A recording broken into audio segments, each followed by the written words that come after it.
Welcome everybody to the Hsd School Board meeting on Tuesday, April 11th, 2023. Call the meeting to order at 7:04 p.m. Melissa, would you mind taking the roll call, please? Sure, no problem. Jason Giard? Here. Erin Pellegrini? Here. David Smith? Here. Andy Cabarrus? Here. Carl Hubner? Here. And Pinkerton Student Liaison, Shannon Caffell. Here. Thank you. And also seated at the board table is Superintendent of Schools, Bob Thompson, and CFO, Jeff Dowd. All right. Thank you, Melissa. You're welcome. All right. If I can ask everybody to stand for the Pledge of Allegiance. Go ahead and start it off. I pledge allegiance to the flag of the United States of America and to the republic for which it stands, one nation, under God, indivisible, with liberty and justice for all. Thank you. All right. Board members, in your packet, you do have 4 sets of meeting minutes. You have the March 28th reorg meeting minutes, the regular meeting minutes, non-public number 1 and non-public number 2. I'll take a few moments to review those. We'll be looking for a motion to approve.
I'll go ahead and make a motion to accept the 4 sets of meetings from March 28th, the reorganizational meeting, the regular meeting, non-public session number 1, and non-public session number 2. I'll second that.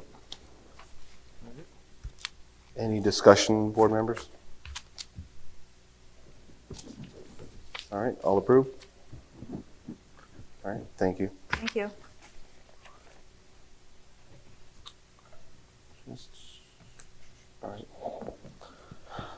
All right. Next, Melissa, any public comments? No, we don't have any tonight. Thank you. All right, so we're going to move on to school highlights. We're going to invite Principal Aaron Milbury up, followed by Shannon Caffell.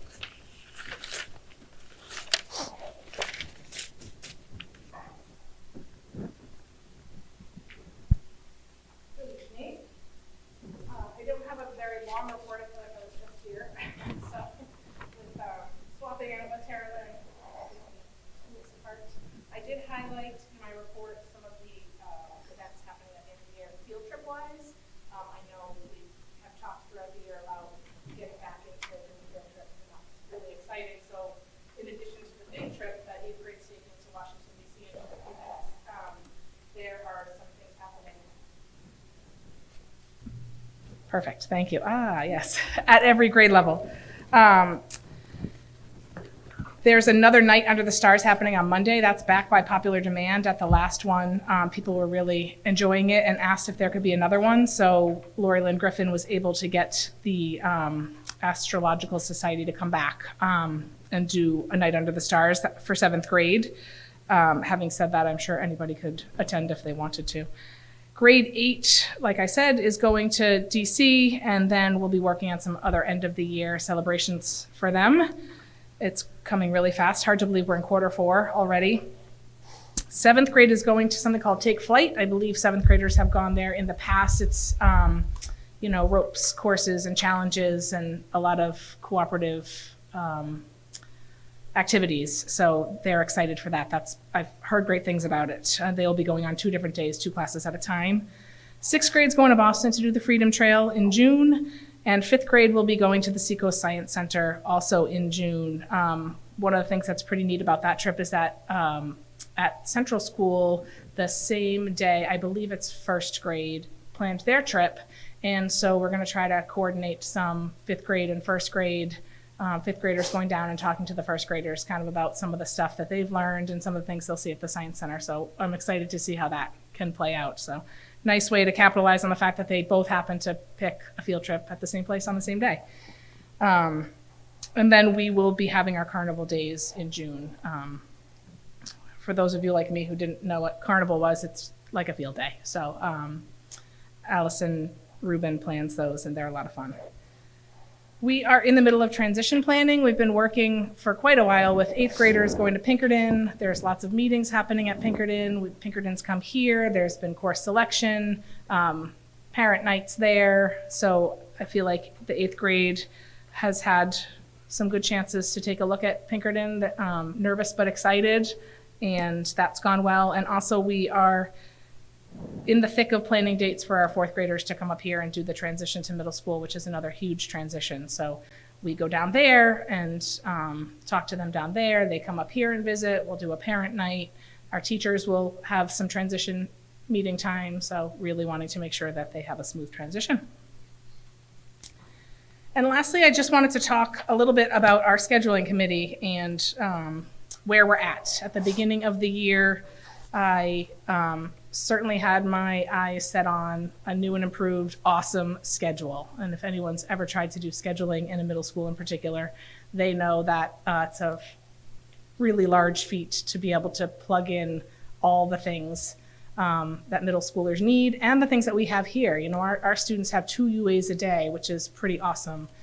There's not a lot of middle schools that have, you know, industrial arts and family and consumer science and, you know, band, chorus, music, art, PE, health, all the things that we offer is pretty awesome. So we wanted to obviously keep those things intact and also keep intact our intervention block and our advisory block, but also have more instructional time. And so we realized, I won't say quickly because we really hammered at it for a long time, but we realized that unless we came to the board and asked if you could please make our school day longer, which would be ideal, but I don't think is the ask, we weren't going to fit it all into something that worked for us.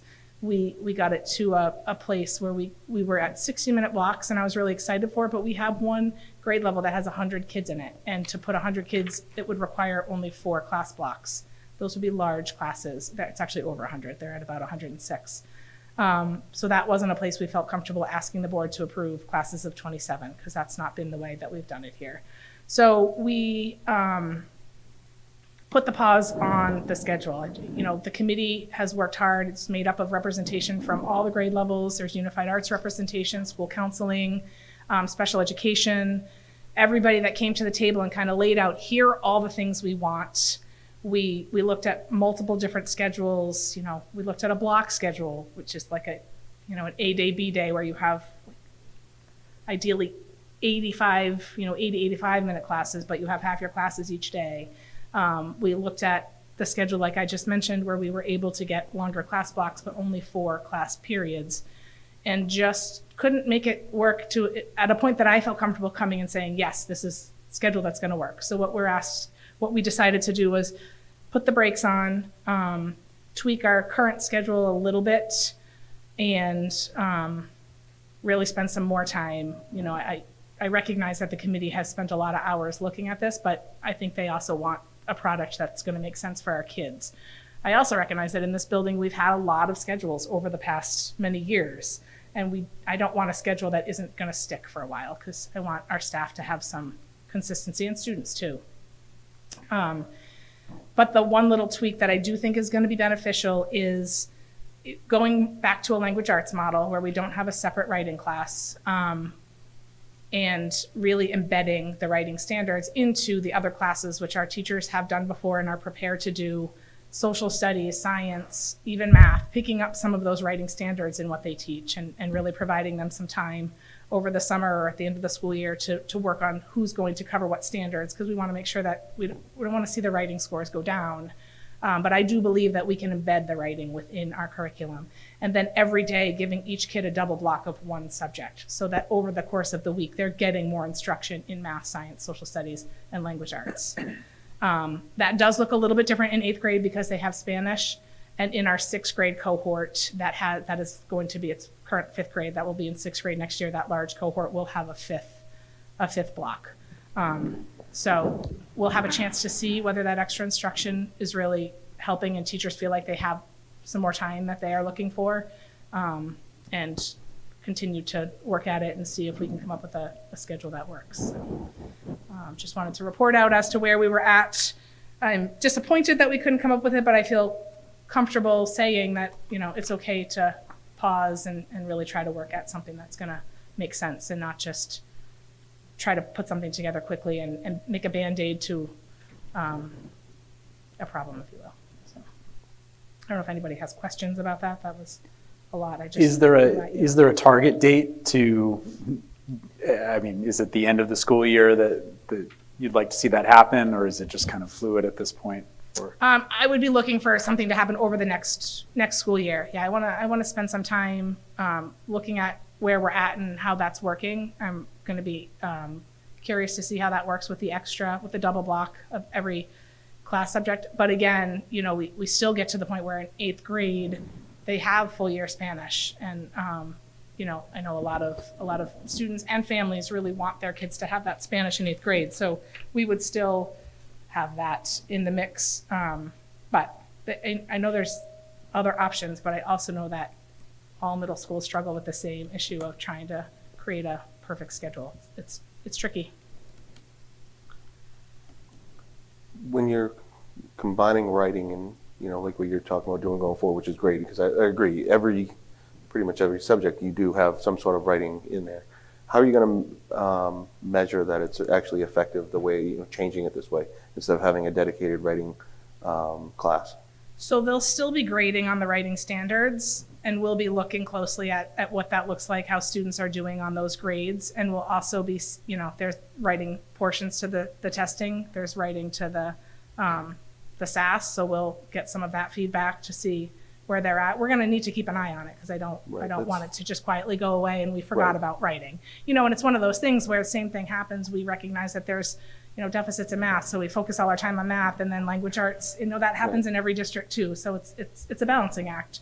So really, my goal for next year is to really take a hard look at our instructional practices and our grading practices. So we're going to start to do as a staff a lot of that work of really looking at data better and how our instructional practices feed into our grading practices and how that's impacting student learning. So that's work that I'm passionate about, and I'm excited the staff is ready to do. So I'm excited it's got to be slow, but we're going to get there.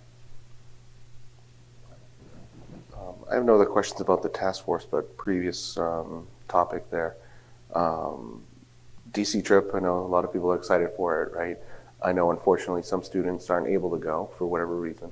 Yeah. What should those parents expect for that week for those students that couldn't go or aren't going, chose not to go? Great question. I just met with the team the other day, and they are planning different activities each day.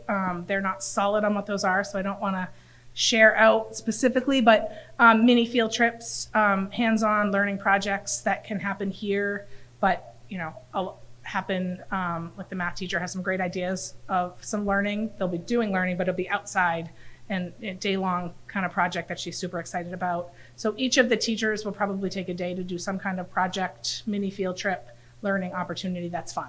Not, they talked about doing a virtual DC, but I actually think they're going to do that kind of with the whole grade level so that the kids that are going get to see DC ahead of time too. But definitely recognizing that the students here deserve to have a fun few days too. So that's their plan. Okay. The only other question is that any decision yet, or is that going to come later on about graduation day for 8th graders? We need the board to approve the last day of school before we can make any final decisions about graduation. Thank you. All right. Thank you. I'm happy to get back up at that time. All right. Thanks. Thank you. All right. All right. And spotlight of the night, always, Ms. Shannon Capel. Okay, I have a couple really exciting things to share. A new student-led group called PA Listens is making the effort to encourage students to talk about mental health. They're working with the video production crew and making videos talking to different students about their experiences, and it's been really interesting to watch and follow along with. Student Council had their overnight fundraiser, Astrothon, where they stayed up all night doing fun activities for the Boston Children's Hospital Every Child Fund, and they raised $21,705. Wow. That was really awesome. The Special Olympics team won gold in the 5-on-5 and silver on the 3-on-3 at the basketball championship. Yep. The World Language Honor Society had their induction ceremony last Tuesday. I had the opportunity to speak to the inductees about community service and how important it is. It was really exciting to see third graders at Pinkerton learning about maple syrup and the whole process that the students go through. The class of 2024 hosted another successful Easter egg hunt. It's a busy week of spring sports, lots of stuff going on, and I'll keep you updated on that now that the season is in full swing. And the boys lacrosse team spent the other morning cleaning gravestones at the Veterans Cemetery in Boscawen. Oh, nice. That's all I have, but it was a lot of exciting things. Awesome. Thank you, Shannon. All right. With that, we're going to turn into current business. Board members, we are going to make a couple small changes here on the agenda. We're going to move the safety and security discussion to directly after the 2023-2024 HEA professional renominations. The reason why is we're about to head into non-public and might as well make the non-public a twofer of talking about the renominations as well as some of the safety and security recommendations from the superintendent, and that the board will have to listen and discuss and I'd say understand before we make decisions about the HCS edition. So I'm going to make I'll make the motion to move into non-public under 91A 3(2)I and C. I being considerations of matters relating to preparation for carrying out emergency functions, and C being matters which, if discussed in public, would likely affect adversely the reputation of any person other than a member of the public body itself. So, Melissa, would you mind taking the roll call on that? Could I get a second on that motion, please? Thank Sorry. you. Thank you, Okay, no Mr. problem. Mr. Giard? Yes. Dr. Hubner? Yes. Mr. Cabarrus? Yes. Mrs. Pellegrini? Yes. And Mr. Smith? Yes. Okay, motion carries. It's 7:22 p.m. I do expect that we will come out of non-public in about, I'd say probably 20, 30 minutes for those watching at home and waiting for us to come back out. All right, we are now coming out of non-public at 8:22. I know we decided we're not going to be sealing the minutes, but as discussed going into non-public, we did discuss about renominations. I think the highlight there was we have a lot of great, strong teachers we've hired, and a lot of great teachers were continuing contracts. So it was really good, fruitful discussion. I think we've invested very well from discussions about mentoring and providing support to teachers. So just continuing that Hampstead is a great place to work. So thank you to the administration for bringing a lot of good topic there. The next part we talked about with security and safety, there was a number of items. I'm going to ask Mr. Thompson to talk about 5 of those items that they brought to the board that they're going to be instituting. And so I'll turn this over to Mr. Thompson. Yeah, thank you. And let me just give me a second to pull up the list.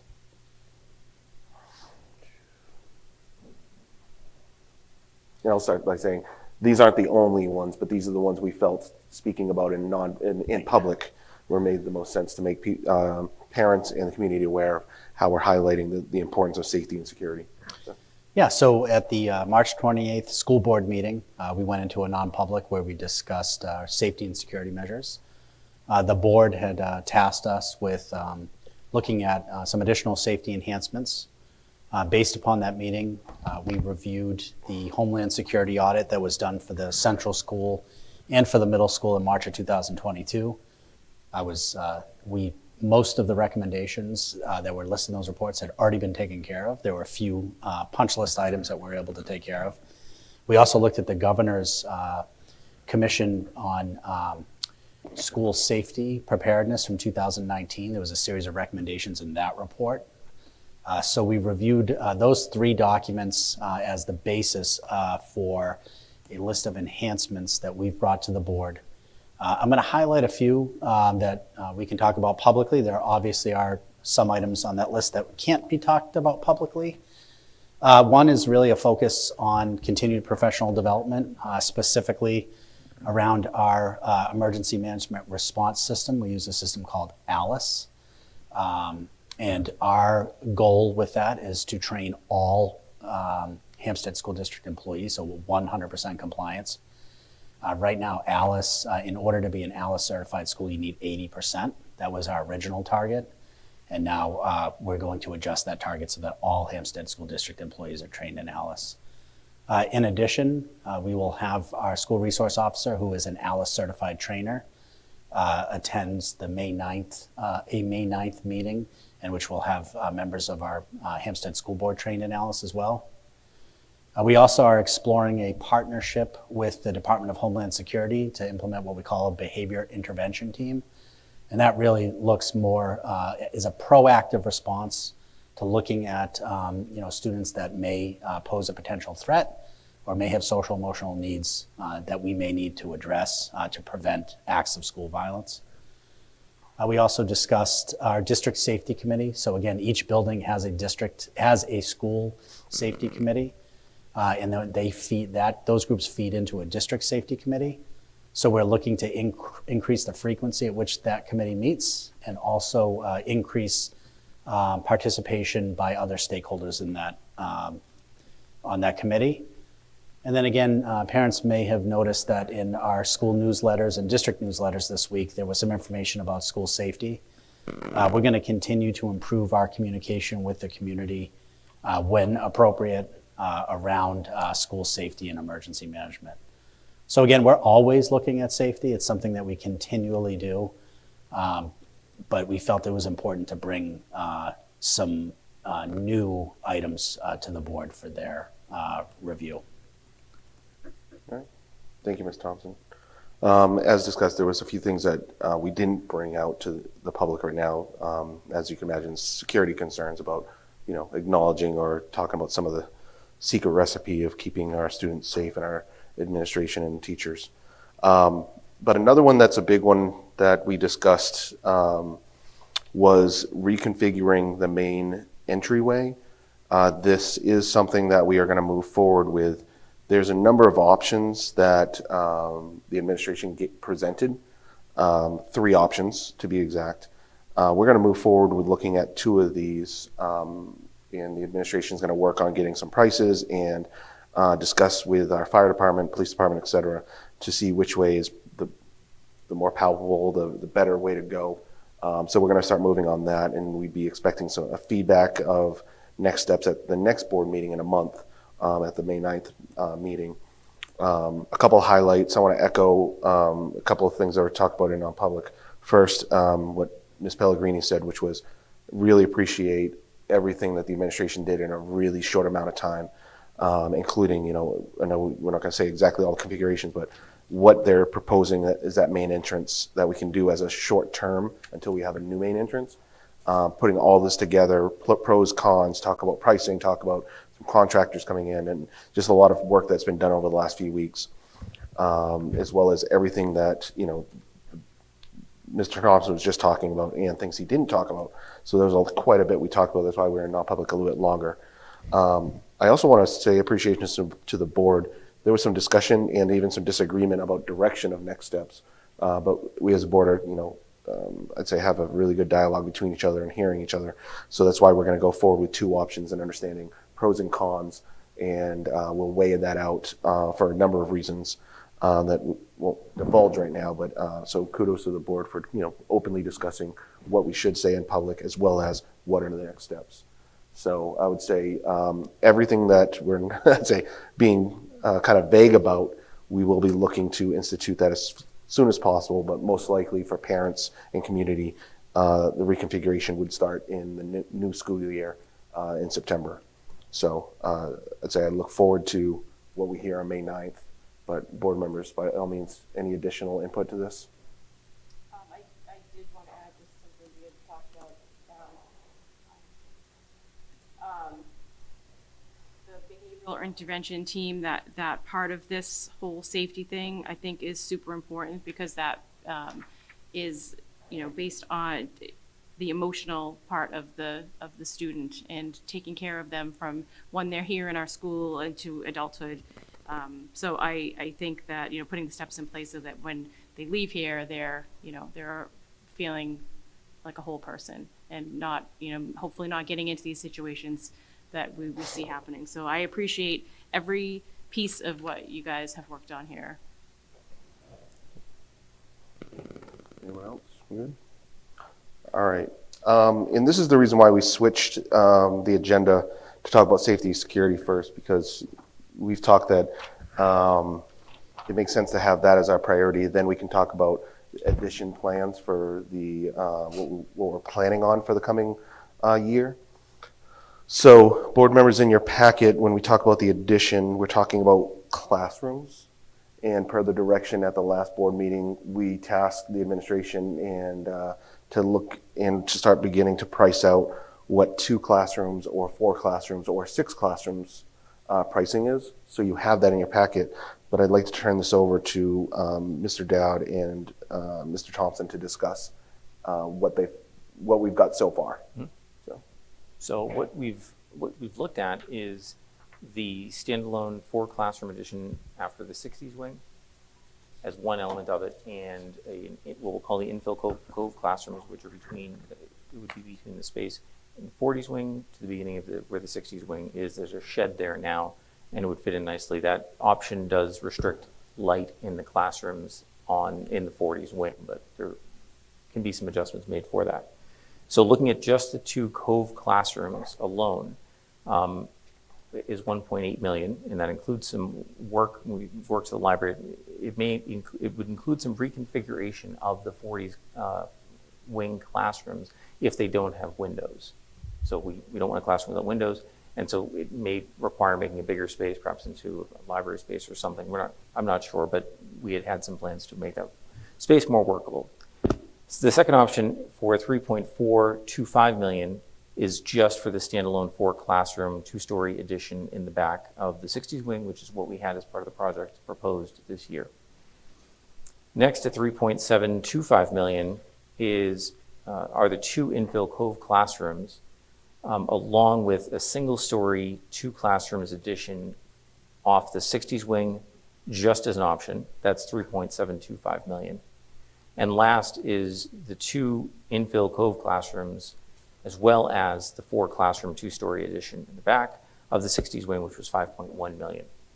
So I think the question now for the board is, these are very high-level numbers. Obviously, there's a bit of work to get to a final project to price. What's the feeling of the board in terms of direction based on where we're at in terms of current estimates? Before we talk about that, any questions about the numbers, about what's been so far ascertained by working with Gina Barini and from Trident? On the 3725 one, where it says 2 single stories, would that allow us later to build 2 more on top of it? I would imagine so, yes. I do have some questions on that, though, because one of the purposes in putting the 4 classrooms and the 2 stories is to be able to relocate that stairwell. Yeah. Out back. So I imagine that would be configured so that it could support 2 additional classrooms in the future, but I'm not clear. I'm a little hazy on what that would look like, because we'd have to have a 2-story addition just for the stairwell. I would say for that one, we don't have true drawings for. That's out of the 4 options here. That one has probably the most work to get to that level. If the board were in favor of looking at 2 classrooms off the 60s wing and not 4, I would suggest a 2-story addition, 1 on each floor. Yeah. But at this point, that's not really the direction. So, I know you have a little note here on the bottom, but can you explain what work to the library really means? So in a previous iteration of the planning process, and I don't know if it was one that we ever put forward to the public, those 40s wing classrooms are already undersized. And so the thought was that if there was not going to be a library space added, to be able to take those 3 classrooms and make 2 classrooms or 2 spaces out of them and really use the space that would be lost because there'll be no windows as an area for the library to use. They're in a much better position to not have windows everywhere in their space, but the room would then open up to the section that would have windows. So we'd be making that usable. This doesn't reflect the situation on the ground level floor though. Okay. We'd lose quite a bit there, but again, it's a large room, it's a large space to begin with, so it might be okay. Windows are better if we could have them. yep. When it comes to pricing also, just, I think this starts to go into our next discussion, but we were talking about in the building committee that this is probably, I'd say, worst case pricing.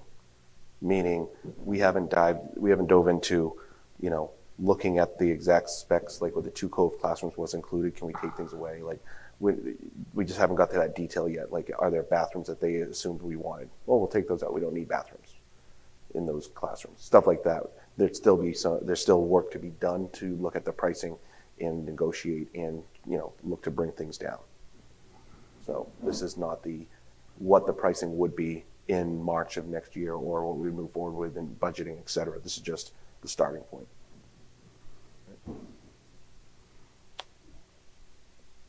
Any questions? I think I'd like to give an overview of building committee, if that's all right. Unless there's any questions. So the building committee, again, this is made up of administration, a couple school board members, and then today there was 4 community members that went over and discussed this.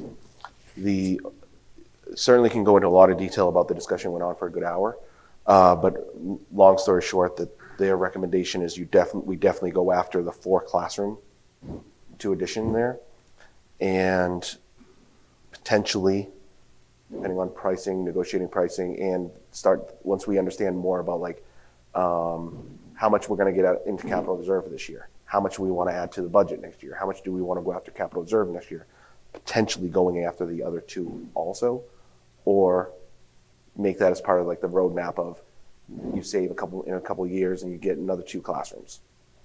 One thing that I did point out when we were discussing this is if you look at the pricing, if we did the 2 and 4 together at the same time, there's about $150,000 to $200,000 savings. And how you get there is if you take the 1.8 in the first bullet and you add that to the 3.425, that gives you 5.225. And then if you look at the last bullet, 2 Cove classrooms and the 4, it gives you 5.1. So you're saving at least $125,000 minimum by doing them together. So it's just a call out that we do get a bit of a savings, and we probably look to negotiate even more. But that was the recommendation from the budget committee. Building committee. The building committee. Now, are you saying 5.1 is a one-off or 5.1 is a bond? We haven't decided that. If we were to go after 5.1, how do we get there? Okay. So, but their recommendation, we kind of ended kind of this way, was go after the 3.4 with our budget and with capital reserve. And if we wanted to go after the 2 classrooms, make that maybe a potential additional warrant article to fund that even, above, but make it a 1 year. You want me to break that down a little bit? No, I understand. Oh, okay. No, I understand what you're saying. Yeah. Okay. So that was a recommendation, but don't, it's also one of those, like, don't get too greedy. Try to go after what you think you can get and lay it out properly of what, we're going to get without risk versus, don't make it all 6 in one warrant article meeting. Correct. No means no in New Hampshire. So if we want the 4, their recommendation, make that part of your budget. Yeah. Does that make sense, everybody? Mm-hmm.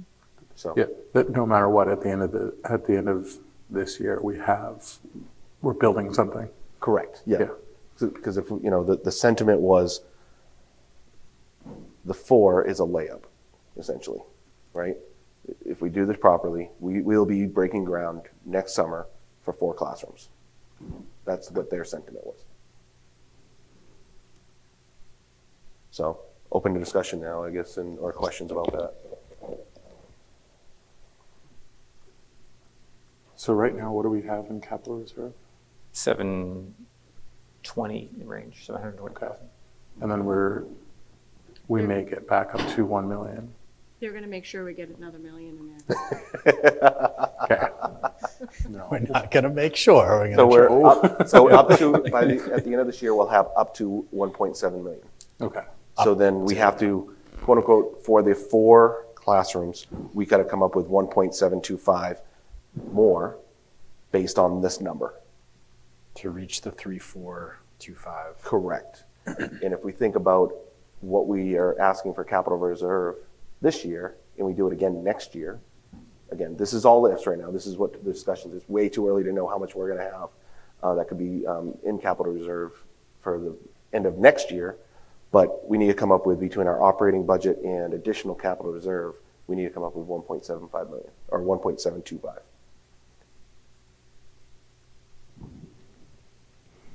So I'll break this down even more, how I break it in my head. If we have $750,000 goes into capital reserve at the end of next year, let's just for easy numbers, we need $1 million in our operating budget to cover the 4 classrooms. That's, in my mind, what's kind of the direction-ish that I would propose right now without knowing. I mean, we have a lot more work to do here. This is not a done deal. Like I said, we got to go negotiate, discuss what this $3.4 million is. Can we bring that down? The $1.8 million, can we bring that down? Right? The other thing that brought up during the meeting was, you know, we've talked about this past year that we are number 8 on the state reimbursement. So we said, there's no way we're going to get that, right? If we pass this warrant article that just failed, there's no way we're going to get that. Well, nobody passed theirs. So had we passed it, even at number 8, we would have got 30%. Okay. I didn't know that. Yeah. So I think that that is part of our discussion this coming year. We would have to resubmit, and there's some discussion action we have to get into more, is can we resubmit with classrooms or not? I just saw a little bit of a head shake no, but. I can check, but typically your application's in, it's in for 2 years. And any substantial modification to that plan does cause. But we can resubmit a new plan though. Not use the same plan that got approved, but go for a new plan. We would have to wait till the next building aid cycle, application cycle comes up and resubmit at that time. I think we want to get that official from Yeah. DOE. Yeah, I can double check. Okay. So how much was it per year that was the increase when we did the warrant article that failed? It was around 1 million per year, right? In that range. Okay. For me, I'd like to put that back on. And with an if then, that if it passes, then we don't do this. Because this is going to cost $170,000 and we're going to get not everything we wanted. If we give them the option to say, we can do 10 years, get everything we wanted, or at $100,000 or 1 year for $170,000, that may help push people to go for the 10-year, which is going to save us money over the long haul. For me, the 10-year bond is off the table. Be really just blunt and honest, because we've been doing this 9 years and it's not happening. I want it to, don't get me wrong, it's not a want versus, but we've gone after this in so many different ways. The 10-year, I think, is dead in the water. But if, like when they were saying, if we put that through and we get it approved and we get the building approval, it will be a lot cheaper. I don't think we risk anything by putting it on. I think we risk diluting whatever we're trying to do. I think that we put too many options. Like me, if I go to Toss and Sauce down here or any other bakery and I got all these options, I get confused. I'm like, what am I doing? And I think that's what I would, if I was looking at this on a bunch of warrant articles, I'd be like, what the heck is the school trying to do? They're doing a 10 million, a 4 million, a 1.8 million, what? Well, So Not saying no, I'm on board with it, that's my thought. I would fully agree with you. Listing too many options would just, like you said, dilute it, take away, what our true intent and priorities are. I'm not discounting it, Carl, that I want it all, trust me, but it just, another failed year of it. Well, right, so you'd have, this is a part of the budget, which would be $170,000 more, or the 5.1 million as a multi. 170,000, what do you mean? Sorry. Okay, to do the 3.425, right? Yep. We do it out of the budget. So it's going to be, if we get $175,000 or $170,000, we've 70,000 capital reserve, we can get up to another 100,000 more. It's still going to be 170,000 more that we're going to have to put into the tax base. I'm not following, sorry, I apologize. So the 3.425, right, million? Yep. The second option. We may at the end of the year have $170,000 in capital reserve. 1.7 million. 1.7. Oh, sorry, 1.7 million. That's what I was losing, sorry. Sorry, we're still going to need another 1.7 million. Yep. But we're putting that in the budget. Correct. Like that's what you're saying, is put that in the budget. So that's not a different warrant article. It's just in the budget. Yeah, like $1 million. No, it'd be like roughly 1.7. If it's 3.425 million, and we're only going to have 1.7 in capital reserve at the end of the year, that's another 1.7 million we're adding onto the budget. No, my suggestion was, we put a warrant article for another I'm going to make $750,000 additional capital reserve for next year. Contribution. Right. And then $1 million to our capital budget, to our operating budget. Just like this year, we said we wanted up to $1 million. Well, right? That's where I was going with it. I wasn't saying add 1.75 to our operating budget. we're still asking for 1.7 more. Yeah, of course. Yeah, you need a 1.7 at the end of the day. Yeah. And then are you saying do a second one, which is the 5 point, like that gets us the 5.1? No. Okay, so you're just saying, so just try to get the 3.425 this year, Right. and not have nothing else on the warrant articles. I'm going to say potentially, and this is where the stretch goal is, depending on what we get for pricing when we negotiate, if we can bring anything down, potentially go after all 6 classrooms, but minimal 4.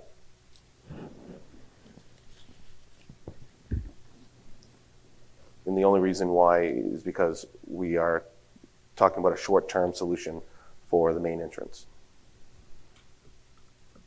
And then we reset, and in a few years, save more money for our main entrance. I don't know, maybe I'm being a little optimistic. I feel like the snowstorm probably hurt us. There was a difference of something like 600 people voting. Yeah, and I hear what you're saying. I definitely do, because I kind of feel the same way especially about, I thought really that this one was going to pass, but I mean, having been involved with this for many, many, many years, like when it started, it was like, we're going to run out of space eventually, and now we're at the point where we're going to have a big problem. Like we can't fit everybody. So I think I kind of feel like we're out of time, and this is like, we have to do it. Well, I agree with you. What I'm saying is we should have an either-or option. We're either getting the 4 classrooms or we're getting the whole thing. Like, I think that's what we should put out there. And if you do the 4 classrooms, it's going to be more expensive in that year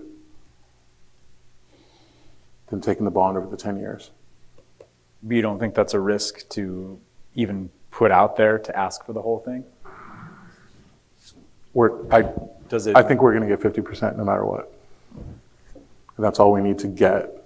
That's all we need to get the 4 classrooms, because we're doing it in a one-off year. We have had substantial support. It's not a matter of getting 50%. We easily get 50%. We just keep coming up short to 60%. And if we tell people, listen, you want a 1 year, it's going to be more 1 year, or it's going to be less 10 years, and we get everything that we could, and we possibly get the building aid, I think that's a compelling argument. And like if, I don't know, for me, I think we should put pressure out there on the people that keep saying no. I feel like we've done that for 8 or 9 years. So- We've You're never saying- put, You're saying you want to put a 1-year, you're thinking we should be putting a 1-year bond a 1-year article out there for $3,425,000? no, we should, it's the cap, whatever we use, whatever the capital reserve from this year, whatever's left over, we do a one-off 1 year, and then the other option is the 10-year, and the 10-year will be cheaper. I mean, I don't know, I guess my thought there would be, we do what David was suggesting for the 4 classrooms, and then maybe if we wanted to put a bond on there, we could see if we could get enough to cover the lobby for safety. You know, if you want to put a bond on there.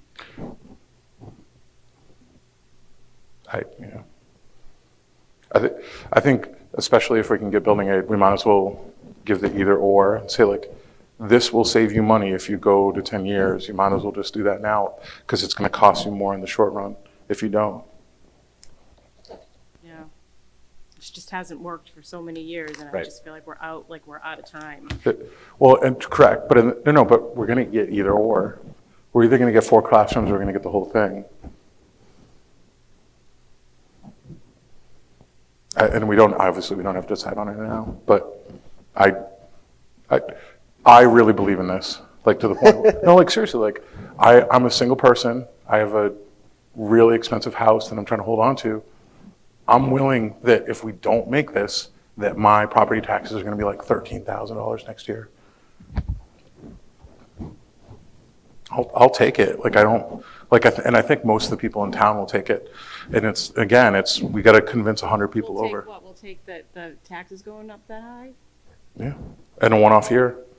No, I I strongly don't think disagree. You know, it's, That's the biggest thing I hear, you know, the taxes are going up, the taxes are gonna go up, we can't have the taxes going up and things like that. And I get what you're saying. I have a house too, and I also have a child going to college, so I'm in the thick of it with that, so I totally get it.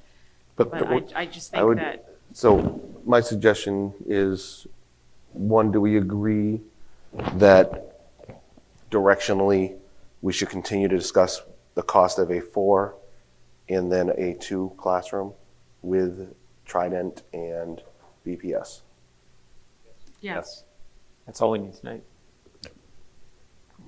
You don't think we should look at? Yeah, we can look at it, yeah. Okay. And then I think as we go through the coming months and we get better pricing, understanding more, get to the detail level, we can continue discussion about what we eventually want to put on the warrant, because we've got about 9 months to decide that. Yep. How's that sound? Good? Sounds good. Sounds good to me. All right. I'd say then direction we'd want is for us to get into conversations with Gino, having 2 of you, myself, and Jay from the building committee, so that we can start to negotiate, discuss next steps, and how do we get to more granular cost and what's all included in the plans. And then we already know, to what Dr. Hubner was asking, if we were to go after what we put forward last year, we already have all that. Right? We already know what the plans look like. We already know what the pricing was. If the board decides in a future point, we then want to task BPS and team to price that out, we can. All right? Does that work? Okay. All right, thank you, everybody. All right, next, we have the 2022-2023 Superintendent Eval Progress Report. Excuse Board- me, Chairman Smith, can I just interrupt? Yeah. Would you consider looking back at the agenda at original item A under current business? Yes. Oh, because there's pages in there that I don't think were talked about What do you mean? in the, Oh, do we have to vote on talking it? about in the renominations. Yes. We have to publicly accept the nomination. Oh, for board approval. Thank you. I Yes, appreciate no that. problem. Yeah. Just because things got moved around, I didn't want it to get missed, so. Yep, no, let's go back to A real quick here. Thank you. So, no, thank you very much for that, Melissa. So board members, based on what Mr. Thompson had provided us for renomination list, looking for board to agree to move forward with the renominations as presented from Mr. Thompson. So moved. All right, second by Aaron. All right, any discussion beyond what we've already discussed? All right, then all approve? Thank you very much. No, thank you, Melissa. Do we need to go over these things? Okay. That'll be coming up. Okay. Yep. All right, so back to D, superintendent eval progress reports of the board. We did get the compiled responses from the superintendent's direct reports, as well as Mr. Thompson's self-evaluation. The evaluations that were completed by board members have also been gathered by Melissa, so thank you, Melissa, all the work you've done there. My pleasure. In accordance with CBIR, we will go into non-public on May 9th and again on May 23rd if needed to discuss and continue the evaluation of the superintendent. All right. And I will throw myself out on the sword, and I apologize, board members, I did not finish on the deadline, so I know mine's out there, and I will finish this week, so. Shame, apologies. So you will not find mine, but it will be done this week, and you will get a copy of it. I will recognize that I think this year everyone had less time than the previous year to get all that. I was quite surprised, but I thank you for keeping on us. So just be prepared, May 9th, we will go into non-public. Any questions, discussions on that? All right. Last day of school, Mr. Thompson. Yeah, so I'm going to knock on wood, but I think we may be out of the snow day window. We've had 2 snow days and 2 remote days this year. I'd like to recommend to the board that we make June 16th, which is a Friday, the last day of school. I would recommend to the board that we modify that day. It was originally supposed to be an early release day. I'd like to make that a full day of school. And what that would do is it would make professional development days on the 19th, 20th, and the 21st for our professional staff. And that is my recommendation. I'll take any questions the board might have. No question. All right, no questions, comments, so we'll look for the board to approve this. So board members looking for a motion to accept the last day of school as June 16th, Friday the 16th.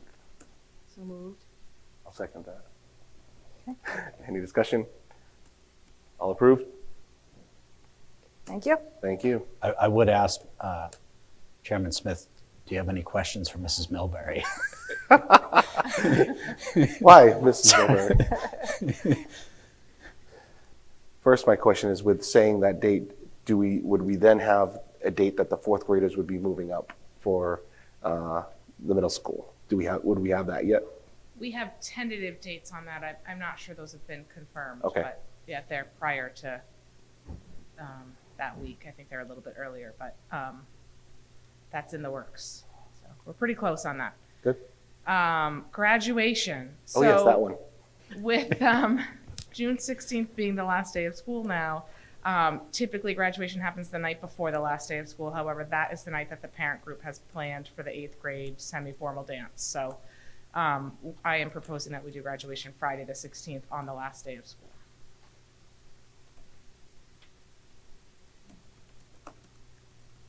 Any questions from board members? All right. Thank you. Great, thank you.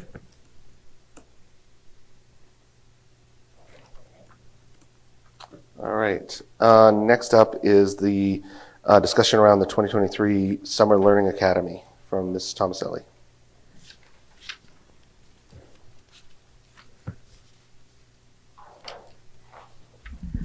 Hello, I brought Jessica with me because we're doing this together this summer. So in an effort to provide, a little bit more cohesive plan for all of our students over the summer, we're trying to form a more integrated model between ESY and Summer Learning Academy. Shall we define? Okay, yeah. So ESY stands for Extended School Year. ESY pertains to goals that are written in IEPs for students who have special needs or who have been identified. And the goal with ESY is to provide a continuity of education for them throughout the summer. And for a lot of reasons, that's a very healthy, normal practice for school districts. SLA, Summer Learning Academy, that's for our regular ed students, and we've been using that in the past few years to provide a variety of enrichment opportunities, and it's grown over the past few years. It started with adventure lore and just welcoming the kids back after COVID and getting them kind of comfortable with each other and friends. Last year, we were able to build on it and incorporate Field to Fork Farm and Renaissance Kids. We purchased modules and kits from Camp Invention and hired our own staff to learn and kind of flex their muscles a little bit with STEM. We offered some art with Mr. Torelli, as well as music lessons with Mr. Robbins. So we're going to be expanding again this summer, but what we want to do is offer that same enrichment in a setting that can be accessible to all of our students. Having said that, we have 4 weeks picked out. It will be the weeks of July 10th through 13th. That's our first week. The second week will be the following week, the 17th through the 20th. The third week is the 24th through the 27th, and the last week is the 31st through the 3rd. So that's going to be a Monday through Thursday offering. And the times will fluctuate between 8:30 and 11:30 at middle school. It'll be 8:45 to 11:45 at central school. So we'll just stagger just a little bit for parents dropping at both places. And the dates correlate or align directly with what we've identified for the extended school year program as well. So we've aligned the dates together so we can collaborate not only with programming, but also to support with the staffing approach as well. So at this point, we have entered into an agreement with Renaissance Kids again. So we'll be offering 2 weeks at Field to Fork Farm with the Renaissance Kids staff to provide instruction in the labs are going to be amazing. He has a whole physics and chem week planned with rocketry and hydraulics. And then he has a second week planned that's more of a biodiversity, BioBlitz type week with pond ecology and biodiversity studies. We also have entered into an agreement with Camp Invention where we're going to be purchasing modules for the younger kids. And I don't want to disclose all the modules yet, but we do have a variety of different modules that we'll be offering every week for grade level bands. So our first and second graders will take on a project that's different than our third and fourth graders, and we'll find things that are a little bit more appropriate for them. We also have some, I don't want to say an agreement, but I think we're going to be able to bring Adventure Lore back for that last week for our older kids. That's really well received by them, particularly the fifth graders transitioning up here. So we'll do something special for the fifth through, we'll include the entering fifth through entering eighth into that mix. And then there's a handful of staff that have also signed up and are going to be designing custom offerings during this time. So I'll have a more robust catalog out for parents before probably midweek next week. Perfect. It will be out midweek next week, not probably out. It will be out. I was expecting him to say this end of this week, but No, I think middle of next week is probably a little bit more realistic. Staffing is our biggest challenge. Right. I'm very hesitant to say we have 60 slots in each of these sessions if I don't have the staff that can pull it off. Right. So staff are starting to sign up and pick weeks. Families will be able to sign up for 1 week if they prefer, or in series, you know. that's awesome. That's what we're hoping for. That's great. Board members, any questions, comments? You mentioned going into agreements with a couple of these groups, but is the staffing all dependent on existing Hampstead School District staff? So with Renaissance Kids, he has his own instructional staff, but we provide staff to support. Sure. So we do have that secured. Camp Invention, we will determine how many kits we can purchase based on our staffing. So we'll definitely be buying kits. We have staff, but I just don't know, are we buying 25? Are we buying 60? Are we buying 100? That I don't know yet.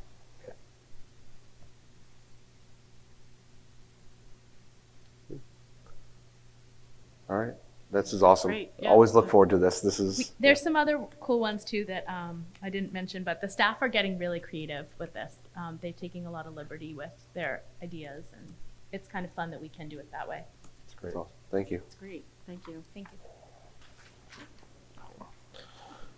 All right, so parents, look out for that communication next week, by mid-next week. And not probably, right, Nicole? All right. The other highlight of the night for board members to talk about liaison assignments. So we know that we do have one already filled, thank you, Dr. Hubner, as being a delegate to NHSBA.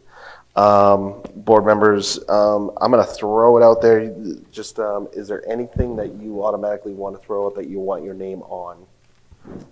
I'd like to stay on the policy committee for another session. I would like to be on HCS, Education and Curriculum, So, and vouchers. all right. So I know, Andy, definitely you are on vouchers, so we have kind of decided that. Is there anybody else that wants to be part of HCS and arm wrestle Andy? The only thing I would say is I think we should have a different person on tech, student services, facilities, HMS and HCS. Because when we did the work session, I had 2 of those and I couldn't be in 2 places at once. Yep. All right. So we've got Andy on HCS regular edition, education and curriculum. Andy's on vouchers. We have policy committee with Aaron. We do want a second board member for policy. I can't commit to Tuesdays, so unfortunately I'm off. That's where I cannot commit to Tuesdays. If we looked at other dates. I was going to redo safety committee and apparently we're doing it 8 times a year now, so. Which I'm totally on board with. It's okay. Is it possible to change the day of the policy committee? Yeah, we could look at that. We could also. There's a little bit of flexibility with when we would meet. We could also look at even a remote option if we needed to. It's not ideal, but if that's going to be the difference between making it work. Andy, I may be able to make it work because sometimes I go on on Zoom. Andy or Carl, that either one of you are interested in policy committee? I'd rather do safety than policy and there's no way I can do both. We could also look to change the time of day. I already have 2 things on that list. All right, let's come back to that then. All right, safety committee? Yeah. I'm gonna fight you for it. Really? No. Oh, I was going to say. I mean, sure. Everybody? All right, so Carl for safety committee. And then I'll do student services too. Student services, anybody? I don't mind doing student services. But he just say he No, I wanted to do I feel it. like he does. want Yeah. to. I just want to. That's what I did last year, so. Okay. And I actually know what all the different expenditures are now, so it makes it a lot easier. All right, so Carl would like student services. Technology, I'll stay on it. facilities? Okay, yes, me. like you want to do that, so Hey, Joe. All right, so we have HMS, regular education and curriculum. I can do that. All right.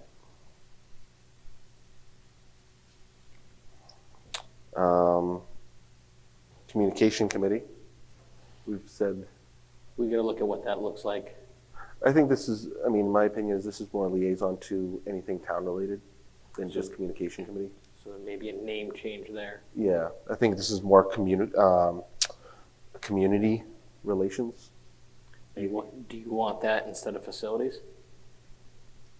You go to most of the meetings in town anyway. It's true. I'll take facilities if you want to do the communication committee, so that you're only on one of those. Ken, I just want to make sure, Jay, are you good with 2? Yeah. Okay. Sorry, Jeff, we're breaking up. You're welcome, Jeff. All right. And then policy committee, going twice? I can just do it. Does it have to be the same person every time? Like if I can make one Tuesday and you can make another Tuesday, like if everyone's there as the constant and we have other people joining in from time to time, does that work? I just can't commit to every month on Tuesdays. You mean like 2 alternates? Yeah. So that Aaron would be the permanent member for the next year, and then maybe two other board members could toggle back and forth Something along those to kind lines. of ease the schedule. I think it would be up to the board and maybe a conversation with admin. My only hesitation is if there's a policy that keeps, like, moves forward from one meeting to the next, you kind of lose that momentum. Well, I mean, I will say that last year, it kind of worked out because like if Megan wasn't there, I was there, and if I couldn't be there, Megan was there, so it didn't work out. Okay. Yeah, I think we can make it work. If that's what it's going to take to get a second member. I can be the person, Jay, and then it's going to be hard for every Tuesday. You know, even if it's only once a month, it's just difficult midday. And if there is a Tuesday that you have to bow out, ask one of us, ask me. Yep. We might be able to work on our schedules. All right. And there is times that I go to the meeting physically and other times where I have to do it. Yep. So that's good too. I just listen and. Okay. All right. So I think we got everybody. So I'll go down through it. Facilities is Jay, Student Services Carl, Technology Jay, Policy Committee myself and Aaron, Communication Committee, whatever that looks like in the future, is me. HMS Aaron, HCS Andy, Vouchers Andy, Safety Committee Carl, and NHB SBA is Carl. Questions, comments? Good? I'm fine with that. You can tell you. Of course you are. All right, no, thank you. Just as a, we need a backup. Yep. I just have a question about the communication committee. Was there a name change? Because I think I missed that. TBD, we might have to change that next meeting. Oh, okay. I'm gonna reach out and discuss with the communication committee that's out there, but also I think it's more, I'll say most likely it is changing, but I'll verify that and I'll get back. All right, I'll wait to hear back. Okay, thank you. Thanks. All right. So let's go, next is the financial audit update for 2021. Mr. Dowd? We are still waiting for that draft report to come through. I did speak after, I was so excited at the last meeting to get our actuarial numbers in. My impression was those would go in and they'd be able to finalize the report.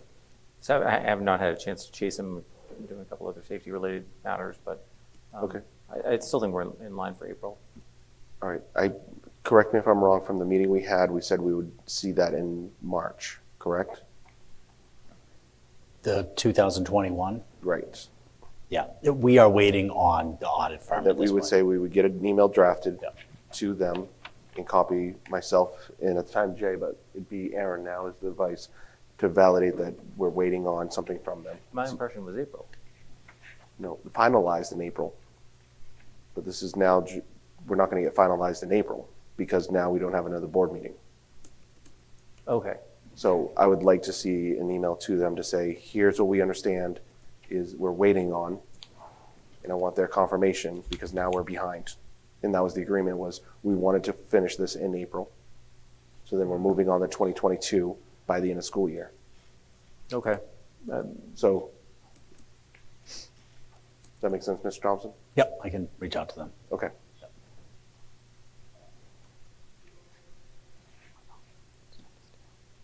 And then just for Andy's sake, just to give you, we've been behind on the audit, so we met with the company that's running our audits and put a timeline and said, we're gonna stick to these, and if we get behind, we're gonna elevate this, so it doesn't continue to fall behind. So that's why. Makes this one, sense. So. Right. Okay. Unless there's any other questions on that, I'm gonna move forward with the food price discussion. Mr. Dow, can you speak to that, please? Sure. So we have in front of you a proposal to increase or review and increase our food service prices at the middle school and elementary school. The proposed, you can see the current amounts for full paid breakfast. Elementary is $1.50, middle school is $1.50, and adult is $2. And lunch current, elementary is $2.90, middle school is $3.10, and adult is $4. The proposed column is coming from our food service management company, and I'm okay. We have not had an increase in a number of years. I'm okay with the increases proposed. I think the net impact will be about $7,700 or so.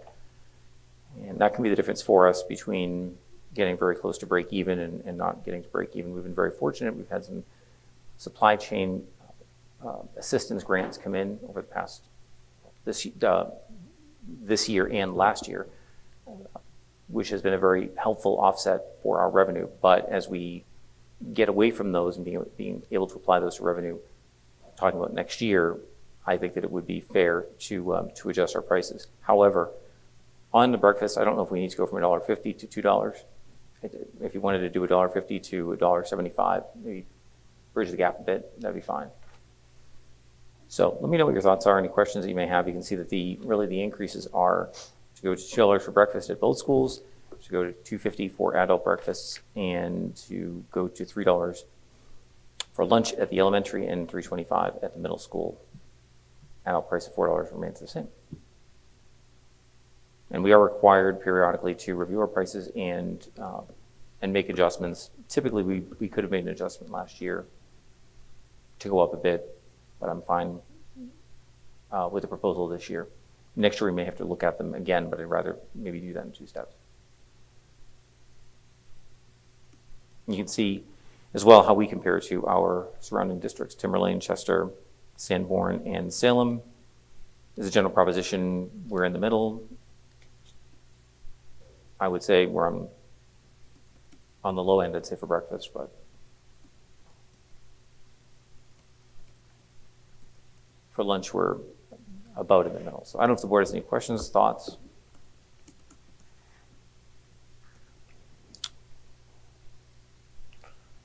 Quick math, then I look at this, is it's approximately an impact for breakfast for a child or for the parent.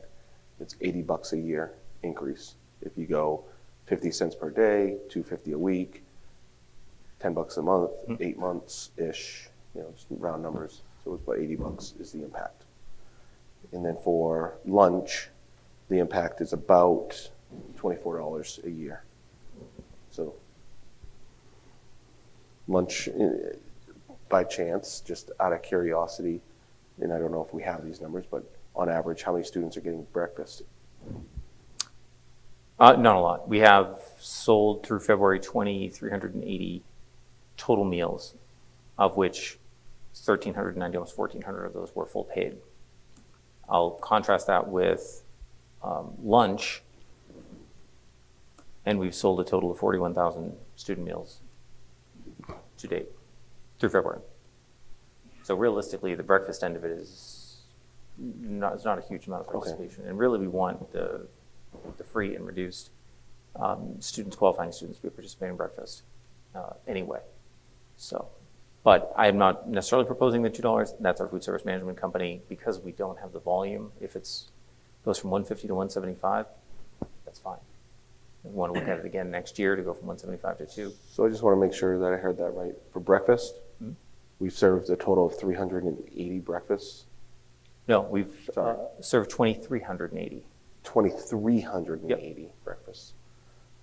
Okay. Versus 41,000 for lunch. Right. Got it. Okay, thank you. I didn't think I heard that right. So, and we've had about 100 days of school.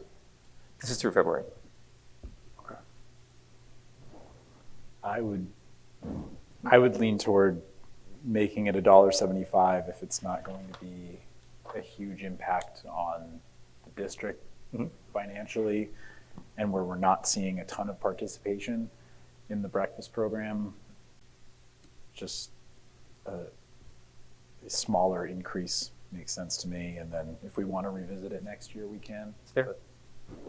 I wonder if people would rather have the flat $2 though. It's I easier to saw- calculate. I totally considered that. Like if I have an elementary school kid and he's doing breakfast and lunch, it's $5 per day. Just easier to hand them Versus the $2 bill. $4.50, yeah, or they're whatever. typically not doing cash though, right? So that's the problem. That's the thing. It's not cash. It's their. Oh, It's their you're right, account, it's but their- still, it's, so- yeah. Just I don't know. And maybe it's my background of being a poor kid and what my family struggled with. But I'm looking at this for the 2,300 to date at $1.50, it was $3,400. If we increase the $2, it's $4,600. Yeah, but if you're poor, like if you're a poor kid, it's free reduced lunch. So what's our FRL rate? It's like 8% or something? Very low, yeah. It's not even 8. Okay. Not very high. Okay. So, And bear in mind, not every student gets breakfast, a meal. A lot of it's just grab and go, not a meal, just a Danish or something, not small. Yeah, not a full meal. you know, again, just from my, again, background, challenge to make ends meet. So I'm always looking at, increases. Does it make sense? When does it make sense? So it'd be interesting hearing what others have to say. Right. So I'm open to whatever. I just want to bring that up as consideration. So.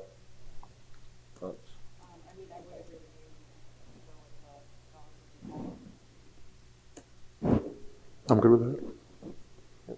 I mean, and for those that at home watching, as I heard today, I was, kind of under pressure how many people I found that actually watched the school board meetings. But for those that are at home watching, we do also have a comparison of Timberlane, Sanborn, Regionals, Chester, and Salem. Even at $1.75 breakfast, we are still around the same as everybody else. Less than Chester, same as Sanborn, same-ish as Timberlane, not as low as Salem. So it's still in that range. So, so I guess we're looking for a motion. What do we want to do?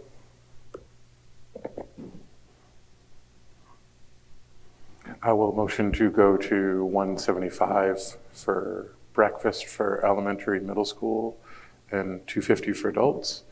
And then for lunch, $3, $3.25, and $4 for elementary, middle school, and adults. All right. So moved. All right. Any discussion?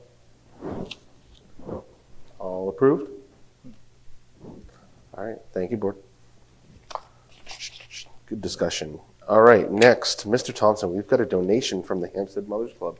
Yes, so be looking for the board to take action on 2 donations, both from the Mothers Club. One is for $750 to support the Salt Box Food Pantry program. As you may recall, right outside in the parking lot, there is a small food pantry that families can access anytime that they need. And this was made possible through the work of Mrs. Tomaselli and our school social worker, Julie Barbeck. So that donation would be for $750. And again, just to remind members of the public, we have the public gifts and donations policy. It's policy KCD, which dictates that any donation in excess of $500 needs to be approved by the school board. So we'll start with the $750 donation.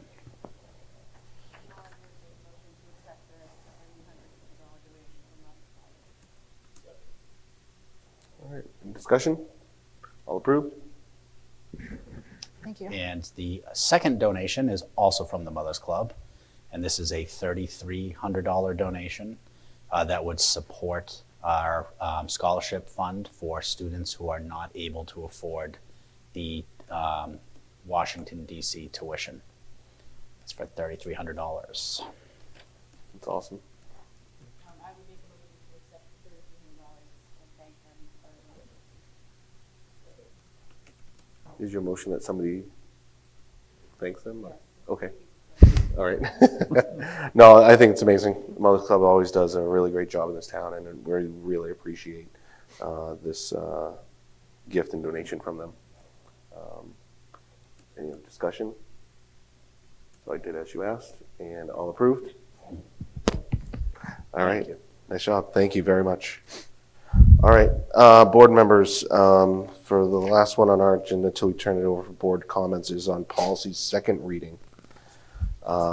So last meeting, we did discuss 8 separate policies that Aaron went over very eloquently, so we appreciated that, Aaron.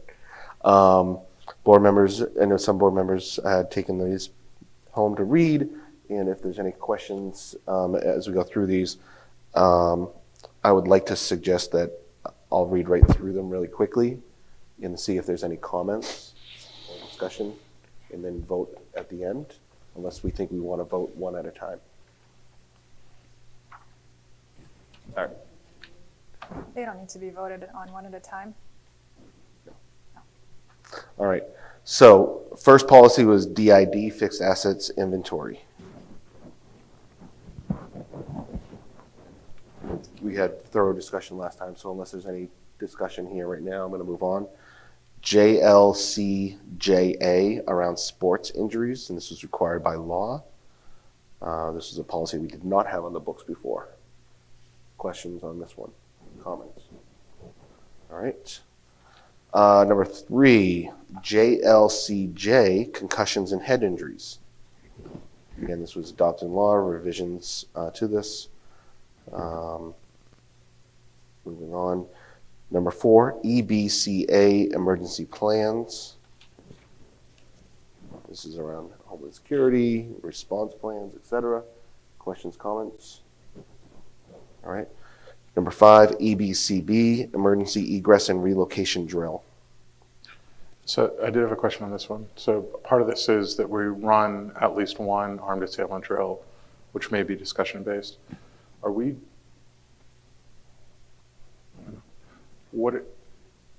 how much are we doing that with the kids? Yeah, so we fulfill our statutory obligation with the tabletop exercises that we do with Homeland Security. We recently met with the building principals per the directive of the board to discuss safety enhancements. Part of that conversation, which was not included in the recommendations, is the student piece. And it's definitely an area that we need to look to do some additional training around. Yeah, I don't, in my experience, having the students involved, I don't think actually adds to anything. And if anything, it creates emotional distress and possibly making them not take it seriously. So. And I think that's one of the benefits of the ALICE program, and the reason why the ALICE program was chosen was because there is a student piece. I would say that we're still in the process of getting our staff trained on ALICE, and until such time, I would think that the student piece is something that we definitely need to work on. And I don't actually know what I want that to look like. Yeah. But I still also don't know what I want it to look like. So.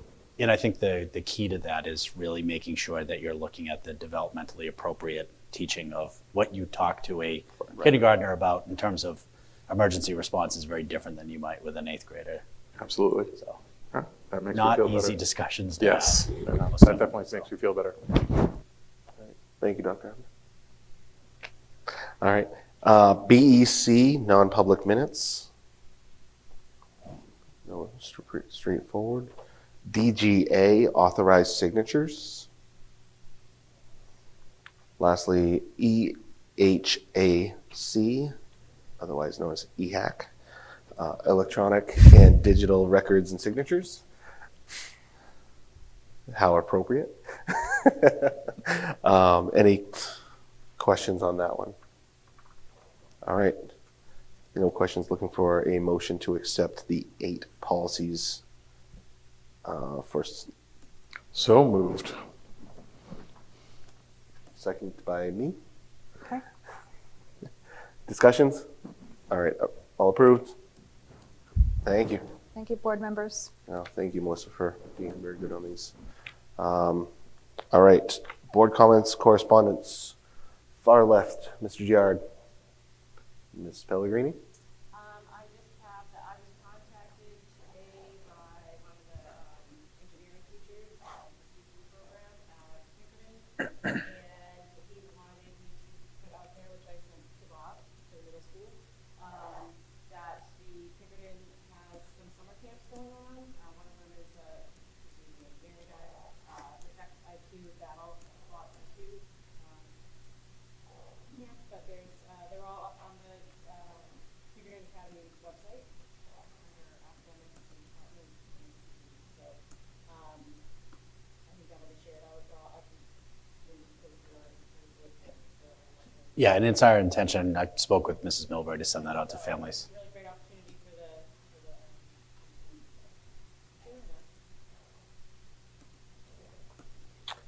the I don't have anything, so. I just wanted to share that I brought up a concern to Bob about sharing iReady and Dibbles and assessment test scores more frequently with parents, and just wanted to share my appreciation for Melissa and Bob's quick turnaround time and your openness in just being willing to move forward again with just more communication to parents on where kids stand with their assessment scores, and having parents participate in their child's education more frequently. So again, kudos to you for super quick turnaround time and just your willingness to enhance that process. Thank you. Yes. Thank you all. Dr. Hubner? Good? All right, let's turn this over to consent agenda to Mr. Thompson. All right, board members, in your packet, there is a personnel report. I have a resignation of a professional staff member at the central school, Tom Elmer, who is a special education case manager. I also have 2 nominations for professional staff members. One is Brianna Blanchard, as being nominated for the HCS elementary classroom teacher position, and Nicole Ponte, who's being nominated as the English language learners teacher, AKA ESOL. Look for the board's action on that. Board members. In your packets, you can find that information of the resignation of Mr. Elmer, as well as background of the nominations for Brianna Blanchard and Nicole Ponte. I just want to say that both of the new hires are really impressive, and I'm really glad that we could bring them on and that the administration could get them on with us. So great job. Right. All right. I'll go ahead and make the motion with regret of the resignation of Mr. Elmer, and say I appreciate the work he's done in the in HCS with special education. Any comments? All approved? All right. Looking for board motion for nomination.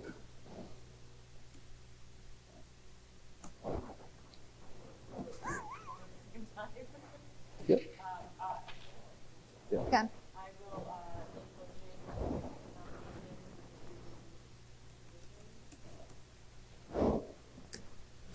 I'll second that. Consented. Any comments? I'd say welcome aboard, and all approved. Raise your hand. Thank you. Thank you. All right, Mr. Thompson?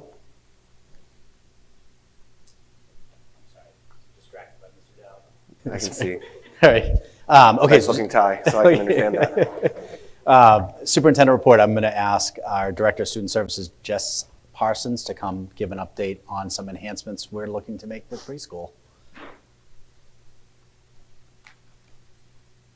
Good evening, everyone. It's been busy this year in student services and specifically in special education.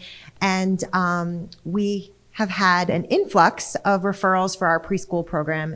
And what many of you might know about preschool is it's not something we can anticipate in terms of needs, because unlike when kids are in school, we can start to identify and start to focus on kids' needs. But when it comes to preschool, they just kind of, we either get referrals from early intervention, or when parents have concerns about their children, up until the age anywhere between 2.5 to 5, they can refer to our preschool program for an evaluation. And we've had an influx of referrals as well as an increase in students qualifying.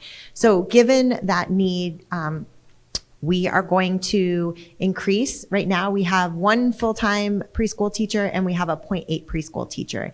In an effort to open up more seats to allow for more kids to access our program, we are going to increase the 0.8 to a 0.1, and I'm going to help offset that funding through a grant.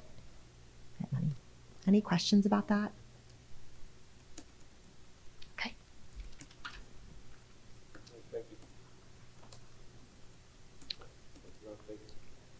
And I'd like to turn over to Nicole, who's going to give us an update on a new partnership we have with Tutor.com.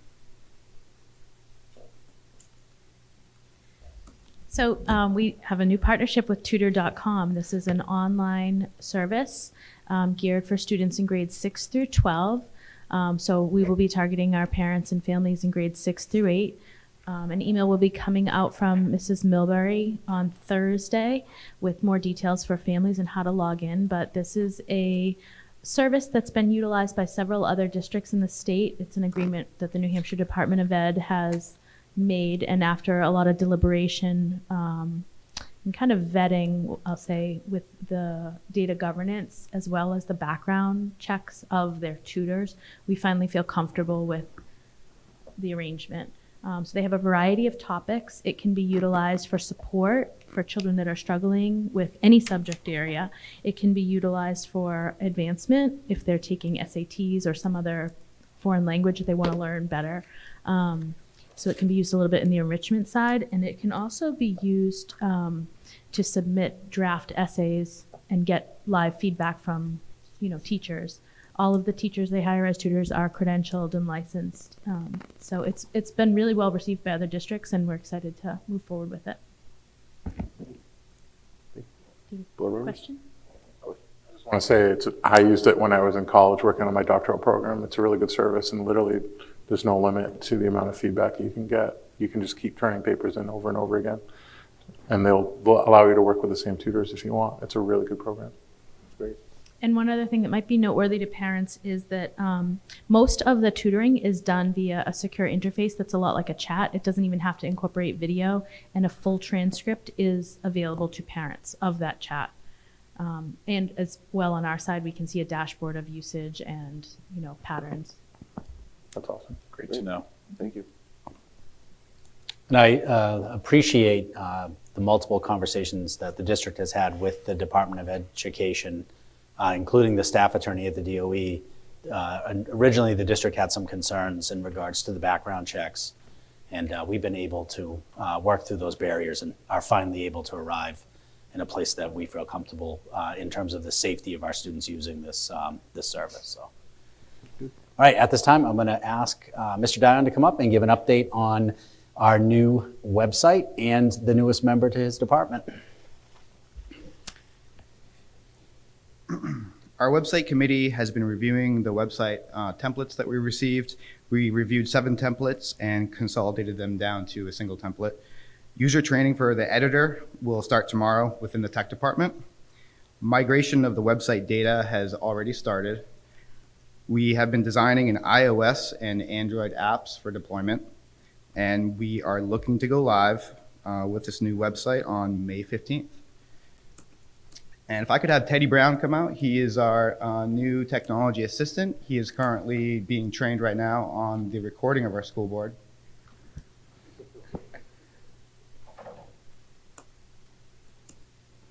And I would just like to say that it's a pleasure to have him aboard. Thanks, Joe.